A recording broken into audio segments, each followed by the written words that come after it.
Wahabi ni, kalau you pergi Saudi, orang kata Saudi Wahabi. Orang Saudi pun ketawa kita. Bila orang kata Saudi Wahabi, dia tahu orang ni memang tak faham apa dia cakap.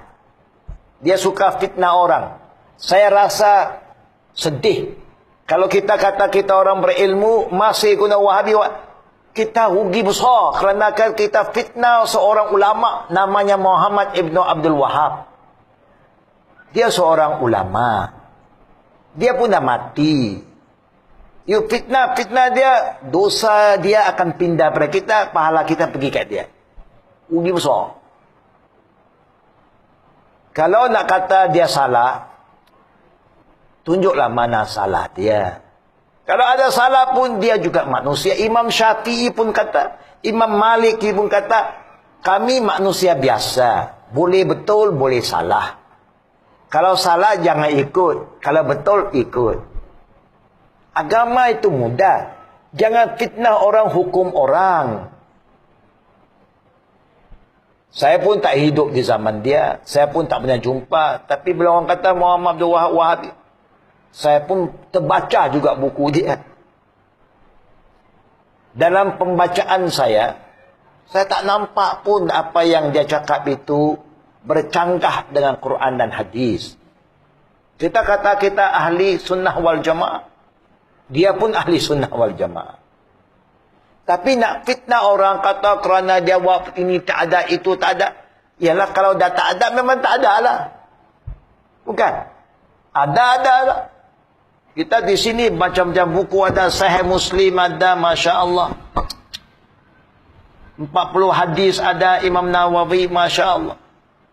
Kalau ada situ ada lah. Kalau tak ada, tak ada lah. Berapa orang baca? Berapa orang baca? Kan? Kita kata kita orang Syafi'i. Betul tak betul? Betul tak betul umumnya? Nusantara ni Syafi'i. Apa nama Imam Syafi'i? Apa nama Imam Syafi'i? Susah juga kan? Saya jumpa orang Hanafi di India, Pakistan kadang-kadang. Saya kata, Nu'man bin Sabit berkata, Nu'man Sabit, ini imam mana pula? Saya kata, Nu'man bin Sabit. Nu'man siapa dia? Ini ya problem. Nu'man bin Sabit itu Imam Abu Hanifah lah. Itu nama dia. Abu Hanifah itu kunyah dia. Syafi'i nama dia apa? Apa nama Imam Syafi'i anak?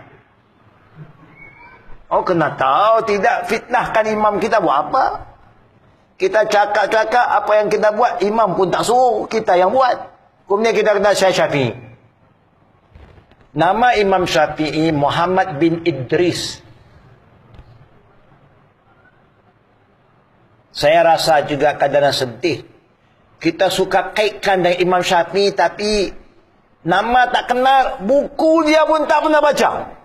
Ini yang luar biasa. Kan? Saya banyak masjid yang saya pergi, tak pernah satu kali saya tengok masjid orang buka kitab Imam Syafi'i. Tak pernah sekali pun. Apa nama kita Imam Syafi'i? Bantu. Apa nama kita Imam Syafi'i? Problem juga. Oh, banyak cerita ini juga. Oh, Syafi'i, sikit-sikit Syafi'i. Minta maaf, janganlah fitnah imam kita. You nak cakap tentang Syafi'i, kena ada rujukan dia. Kita agama suka kias-kiaskan. Kanan-kanan kias-kias. Imam Syafi'i dalam kitabnya kata, la qiyas fil ibadah. Ibadat tak boleh main qiyas. Nabi dah tunjuk pada kita. Semua cara ibadat Nabi dah tetap tak boleh main qiyas-qiyas. Tapi kita suka kena qiyas. Nama kitab Imam Syafi'i ada dua yang terkenal. Yang awal dia tulis nama Al-Um. Yang terakhir Ar-Risalah. Kedua-dua pun tak baca. Tapi sikit-sikit Syafi'i. Syekh, bacalah, tolong baca. Maaf, saya nak tambah. Kalau kita mulai baca, rupa-rupanya banyak kita buat bertentangan dengan ajaran dia. Saya kena baca. Kerana dulu kita belajar, empat imam pun kita kena baca. Supaya kita faham. Imam Syafi'i kata, Iza sahal hadis fahuwa mazhabi. Mana hadis-hadis Nabi yang you ikut sahih, itulah mazhab aku. Dia bukan buat mazhab baru, tak ada.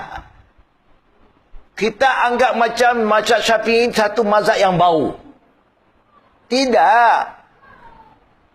Jadi istilah yang kita pakai Muhammad Abdul Wahab, Wahabi, satu istilah yang sengaja diguna oleh musuh-musuh Islam dulu.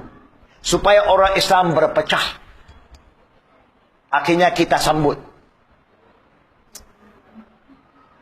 Saya tidak mengatakan maksum. Imam Syafi'i pun tak kata dia maksum. Imam Malik pun tak kata dia maksum. Apalagi Muhammad Abdul Wahab kemudian. Manusia biasa. Tapi bacalah sejarah dia dengan betul. Nak baca sejarah Muhammad Abdul Wahab, kena baca kitab sejarah yang memang orang tahu tentang Muhammad Abdul Wahab. Bukan dari musuh dia. Macam kita nak tahu Imam Syafi'i, kena bacalah kita Imam Syafi'i. Betul tak betul? Baru kita tahu apa yang Imam Syafi'i cakap.